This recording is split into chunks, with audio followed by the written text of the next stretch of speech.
नमस्कार, बहुत बहुत स्वागत है आपका एक न्यूज़ 24 देख रहे हैं आप और मैं हूं आपके साथ तान्या सिंह।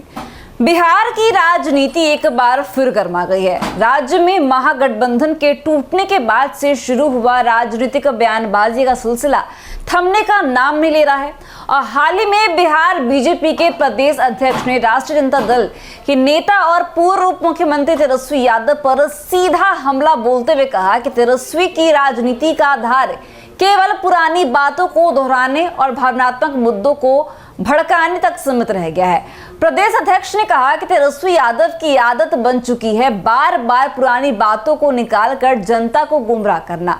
जब भी राज्य की जनता उनसे नए विचार, योजनाएं या भविष्य की कोई दिशा की उम्मीद करती है, वो पिछली सरकारों की नाकामियां का राग अलापना शुरू कर देते हैं। उन्होंने आगे कहा कि बिहार की जनता अब जागरूक हो चुकी है और सिर्फ भाषणों और पुराने आरोपों के बहकाने में नहीं आने वाली।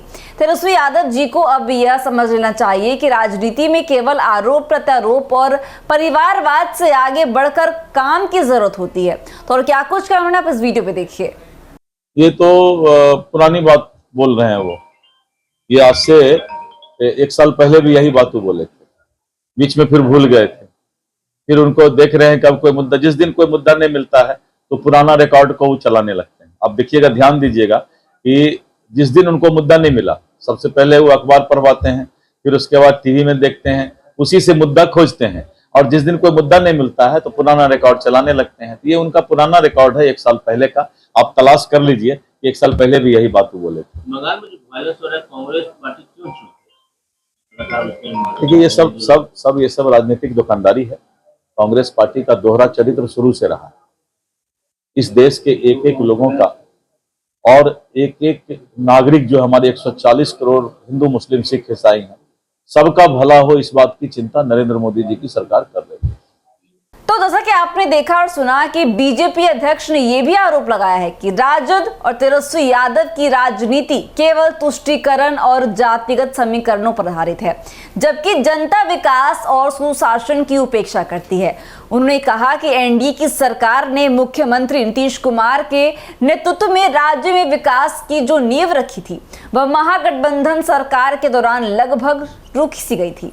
कानून व्यवस्था की स्थिति बिगड़ गई थी, भ्रष्टाचार के मामले बढ़ गए थे और प्रशासनिक कार्य प्रणाली में ढिलाई साफ तौर पर नजर आ रही थी। प्रदेश अध्यक्ष ने यह भी कहा कि बीजेपी का एजेंडा स्पष्ट है, बिना भेदभाव के सबका विकास और सुशासन। हम बिहार को केवल जातिवाद की राजनीति से निकालकर एक विकसित राज्य बनाना चाहते हैं। लेकिन तेजस्वी यादव और उनकी पार्टी अभी भी उसी पुरानी शैली की राजनीति में लचते हुए नजर आ रही है, जहां मुद्दों से ज्यादा महत्व नारे और बयानबाजी को दिया जाता है। बीजेपी नेता ने सवाल उठाया कि जब तेजस्वी यादव को मुख्यमंत्री पद मिला था, तब उन्होंने बिहार के लिए क्या क्या किया? केवल नौकरियों के झूठे वादे करना और प्रेस कॉन्फ्रेंस में बड़े बड़े दावे करना काफी नहीं होता। असलियत तो काम से दिखती है और काम के मामले में तेजस्वी यादव जी का रिपोर्ट कार्ड जनता के सामने है। उन्होंने जनता से अपील करते हुए यह भी कहा कि अब समय आ गया है कि बिहार की राजनीति को नए दिशा में ले जाया जाए, जहां विकास, शिक्षा, स्वास्थ्य और रोजगार पर गंभीर काम हो, न कि पुराने घावों को कुदेर कर राजनीति लाभ उठाने की कोशिश की जाए। तो अंत में प्रदेश अध्यक्ष ने यह भी जोड़ा कि 2025 का विधानसभा चुनाव एक निर्णायक मोड़ होगा, जिसमें जनता जातिगत और भावनात्मक राजनीति को दरकिनार कर विकास और सुशासन को प्राथमिकता देगी। तो ऐसे ही पॉलिटिकल अपडेट्स के लिए बने रहिए हमारे साथ और देखते रहिए न्यूज़ 24। दीजिएगा इजाजत, धन्यवाद।